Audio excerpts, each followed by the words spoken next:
Bonjour. Aujourd'hui, on va définir la variance V d'un système physico-chimique. La variance d'un système, c'est le nombre de degrés de liberté de ce système, c'est-à-dire à quel point ce système est-il libre. La variance, c'est le nombre de paramètres intensifs qu'il est nécessaire de fixer pour déterminer l'état d'équilibre du système. Que veut dire paramètres intensifs? Les paramètres intensifs sont les paramètres qu'on ne peut pas additionner, comme la température par exemple. C'est-à-dire, si j'ai par exemple une solution à une température T1 et une autre solution à une température T2, si je mélange ces deux solutions dans le même bécher, la nouvelle température de la nouvelle solution ne sera pas une température T3 qui est égale à la somme de T1 et T2. T3 ne sera pas égale à T1 plus T2. Non. La nouvelle température T3 sera intermédiaire entre T1 et T2. Donc la température T est un paramètre intensif car je ne peux pas l'additionner. Prenons la pression P. Si on a un gaz à une pression PA, un gaz A, et un gaz B à une pression PB. Si je mélange les deux gaz dans un même récipient, la nouvelle pression P ne sera pas égale à PA plus PP. Non, la nouvelle pression sera intermédiaire entre PA et PB. Donc, comme vous voyez, la température et la pression sont des paramètres intensifs car on ne peut pas les additionner. Prenons maintenant un exemple d'un paramètre extensif. Les paramètres extensifs sont des paramètres que je peux additionner. Car si j'ai par exemple une masse M1 d'un composé et une masse M2 de ce composé, si je mélange ces deux masses ensemble, je vais obtenir une nouvelle masse M qui sera égale à M1 plus M2. Donc, la masse M est un paramètre extensif car je peux l'additionner. Prenons un nombre de moles N1 d'un constituant et un nombre de moles N2. Si je mélange ces deux nombres de moles, je vais obtenir un nombre de moles total qui est égal à N1 plus N2. Le même pour le volume. Si j'ai un volume V1 d'une solution et un volume V2 d'une autre solution, si je mélange les deux volumes dans un même bécher, je vais obtenir un volume V3 qui est égal à V1 plus V2. Donc, la masse, le nombre de moles et le volume sont des paramètres extensifs car je peux les additionner. Donc, je reviens à la définition de la variance. La variance, c'est le nombre de paramètres intensifs, c'est-à-dire les paramètres que je ne peux pas additionner, comme la température et la pression, qu'il est nécessaire de fixer pour déterminer l'état d'équilibre du système. L'état d'équilibre du système, c'est-à-dire déterminer la pression totale P, la température du système T, et déterminer toutes les pressions partielles PI des constituants I. D'accord? Ok. La variance V d'un système physico-chimique. La variance V a la formule suivante. C'est N moins C, où on peut suivre cette formule ici qui est la plus facile, qui dit que V est égal à N moins R moins P plus 2 moins phi.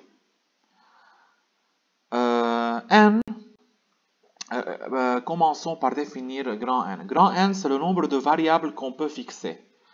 C'est-à-dire, c'est le nombre de variables que je peux fixer. C'est-à-dire, est-ce que je peux fixer la température T ou est-ce que je peux fixer la pression P? C, c'est le nombre de contraintes existant entre ces variables. C'est-à-dire, c'est le nombre de relations qui existent entre ces variables. Par exemple, ici, c'est le nombre de relations qui peuvent exister entre T et P. Revenons à la formule qui est plus facile. V égale N moins R moins P plus 2 moins phi. N, au début N, c'est le nombre de constituants que je possède dans la réaction. Si j'ai une réaction, par exemple, A plus B donne 2C plus D. Combien de constituants j'ai? J'ai 1, 2, 3, 4. J'ai 4 constituants, donc N sera égal au nombre de constituants. Donc N sera égal à 4. R, c'est le nombre de réactions physico-chimiques indépendantes, c'est-à-dire c'est le nombre de réactions chimiques mises en jeu. Ici, pour cet exemple, combien de réactions j'ai? J'ai A plus B dans 2C plus D, donc j'ai une seule réaction, donc R sera égal à 1. Et je vais donner ici une remarque. Même si cette réaction est réversible, c'est-à-dire même si j'ai une réaction dans le sens 1 et l'autre dans le sens 2, je vais considérer que j'ai seulement une seule réaction qui est équilibrée et je considère que R est toujours égal à 1. C'est-à-dire je ne considère pas que j'ai deux réactions et je mets R égal à 2. Non. Même si c'est une réaction réversible, je considère toujours que j'ai une seule réaction et je mets R égal à 1. Donc, P, c'est le nombre de contraintes particulières imposées par les conditions initiales. Les contraintes particulières existent dans les trois cas suivants. Si la température est fixe, ou si la pression est fixe, ou si on travaille dans les conditions stoichiométriques. D'accord? Donc, ce sont les trois cas où les contraintes peuvent exister. C'est-à-dire, si la température T est fixe et la pression P est fixe, et si je ne travaille pas dans les conditions stoichiométriques, donc combien de contraintes j'ai? J'ai deux contraintes. Mais si je fixe la pression P sans fixer T et sans travailler dans les conditions stoichiométriques, dans ce cas, j'ai une seule contrainte, donc P sera égal à 1. Ok? Ok, je vais définir 2. Plus 2 moins phi. 2, c'est un nombre qui signifie 1 pour la pression et 1 pour la température. D'accord? C'est 1 pour la pression et 1 pour la température. Je vais donner une remarque ici. Je mets 1 pour la pression si la pression influe sur mon système. Et si la pression n'influe pas sur mon système, je vais mettre un 0 pour la pression. La température, même chose pour la température. Si la température influe sur mon système, je mets 1 pour la température. Mais si la température n'influe pas sur mon système, je mets un 0 pour la température. Donc, 2, je peux écrire à la place de 2 un 0 quelquefois ou 1 parfois. Donc, je peux écrire 0 ou 1 à la place de 2 parfois. Donc, je vais réexpliquer. Si je mets 2 ici, qui est 1 pour la pression et 1 pour la température. Mais si la pression n'influe pas, je mets un 0 pour la pression. Et si aussi la température n'influe pas, je mets un 0 pour la température. Donc, le total sera 0 plus 0 égale 0. Donc, dans ce cas, je mets 0 à la place de 2. Ok? Si la pression influe, je mets 1 pour la pression. Mais si la température n'influe pas, je mets un 0 pour la température. Donc, le total sera 1 plus 0 égale à 1. Et j'écris 1 à la place de 2. Si la température influe, donc je mets 1 pour la température. Mais si la pression n'influe pas, je mets un 0 pour la pression. Donc le total sera 1 plus 0 égale 1 et j'écris 1 au lieu de 2. Si la pression influe et la température influe, donc j'écris 1 pour la pression et 1 pour la température. Et le total sera 1 plus 1 égale à 2. Alors 2 reste 2. D'accord? Maintenant, je vais vous donner les cas où la pression influe et je vais expliquer les cas où la pression n'influe pas. Ok? La pression influe quand je possède des constituants gazeux. C'est-à-dire, si dans cette réaction A plus B donne 2C plus D, si je possède des constituants gazeux, par exemple C gazeux ou A gazeux, par exemple, A gazeux, si je possède des constituants gazeux, la pression influe sur mon système. Mais même si j'ai des constituants gazeux, si la somme des coefficients stoichiométriques AI des constituants gazeux est égale à 0, donc la pression dans ce cas n'influe pas. Bien sûr, en considérant que AI est positif pour les constituants qui sont des produits et négatif pour les constituants qui sont des réactifs. Ok? Dans quel cas aussi la pression n'influe pas? Si je possède des constituants liquides ou solides dans ma réaction, si j'ai par exemple B liquide et D solide.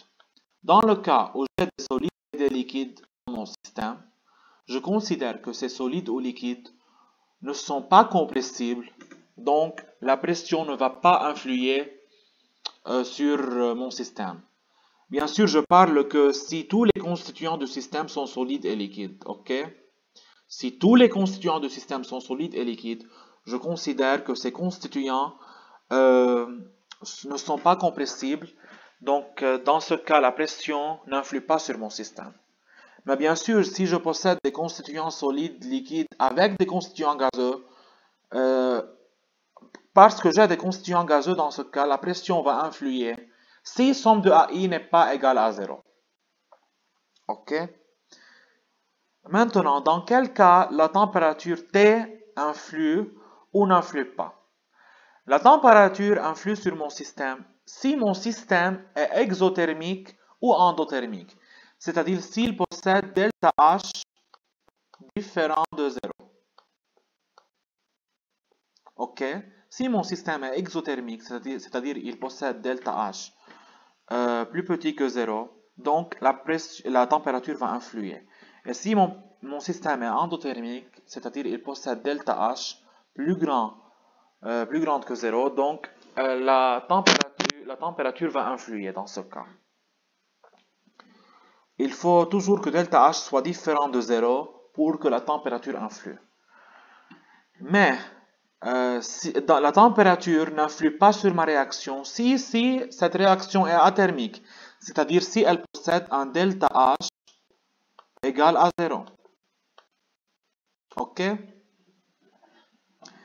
Maintenant, je vais définir phi. Phi, c'est le nombre de phases, c'est-à-dire c'est combien de phases je possède dans mon système.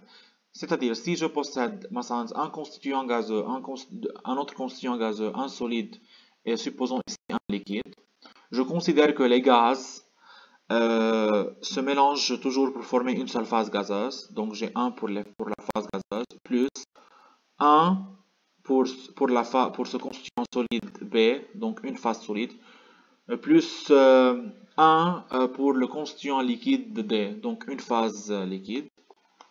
Donc ici, phi sera égal à 3. Ok? Donc phi, c'est le nombre de phases que je possède dans ma réaction ou dans mon système. Je vais donner une remarque ici. Toujours, si je possède plusieurs constituants gazeux dans mon système, ces constituants gazeux vont toujours se mélanger pour former une seule phase gazeuse. Ok? Si je possède deux solides différents, c'est-à-dire supposons que j'ai A solide et B solide, je considère que ces deux solides sont totalement différents et chacun d'eux va constituer une phase qui est différente de l'autre. Si j'ai deux liquides, supposons que j'ai A liquide et B liquide, je considère que ces deux liquides se mélangent pour former une seule phase liquide si ces deux liquides sont miscibles. Donc, je les considère une seule phase liquide s'ils sont miscibles. Mais s'ils ne sont pas miscibles, je considère que chacun d'eux va former une phase qui est différente de l'autre. Ok?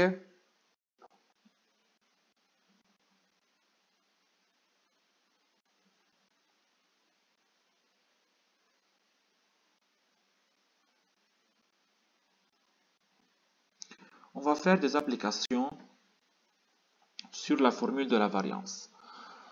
Ok, calculons la variance pour la réaction de synthèse de l'ammoniac, qui est N2 plus 3H2 donne 2NH3. Ici, comme on voit, tous les constituants sont gazeux, donc le nombre de phases free sera directement égal à 1. Ok, quelle est la formule de la variance? V, c'est N moins R moins P plus 2 moins phi. D'accord?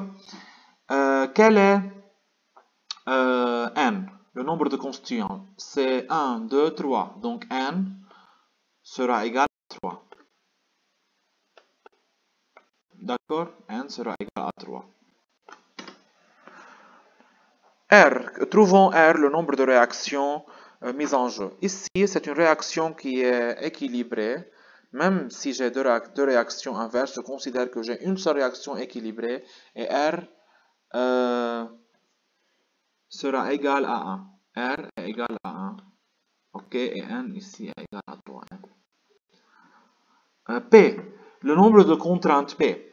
Je n'ai ni fixé la température, d'accord, ni fixé la pression, et aussi je n'ai pas travaillé dans des conditions stoichiométriques, c'est-à-dire je n'ai pas commencé par une pression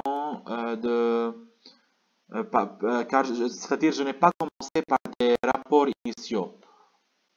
Je n'ai pas commencé par rapport de N2 égale rapport de H2. D'accord?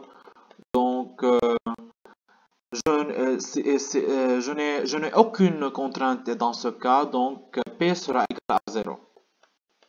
Ok. Je vais maintenant écrire plus 2. Mais pour écrire plus 2, il faut que la température et la pression influent. Ici, voyons la température. Est-ce que la température influe? Je n'ai pas dit que c'est une réaction athermique, c'est-à-dire je n'ai pas dit que delta H est égal à 0. Donc, la température influe. Donc, j'écris 1 pour la température. Ici, est-ce que la pression influe? On voit qu'on a des constituants gazeux. En fait, tous les constituants sont gazeux. Donc, la pression va influer. Bien sûr, qu'elle va influer sur mon système. Mais il faut, au début, confirmer que somme de AI est différente de 0. Trouvons somme de AI. Somme de AI, c'est 2 moins 3, 2 moins 3, moins 1. Elle sera égale à moins 2. Donc, somme de AI est différente de 0. Donc, la pression, j'ai confirmé que la pression influe. Donc, j'écris 1 pour la pression. Donc, si j'ai 1 pour la température et 1 pour la pression, le total sera 1 plus 1 égale à 2. Donc, 2 reste 2. Je remplace chaque terme par sa valeur. Je trouve que la variance de ce système est égale à 3. On a un cas particulier ici. Si l'opérateur utilise un mélange stoichiométrique pour réaliser la synthèse, donc ceci va entraîner une contrainte supplémentaire. Donc le nombre de contraintes, P, sera égal à 1.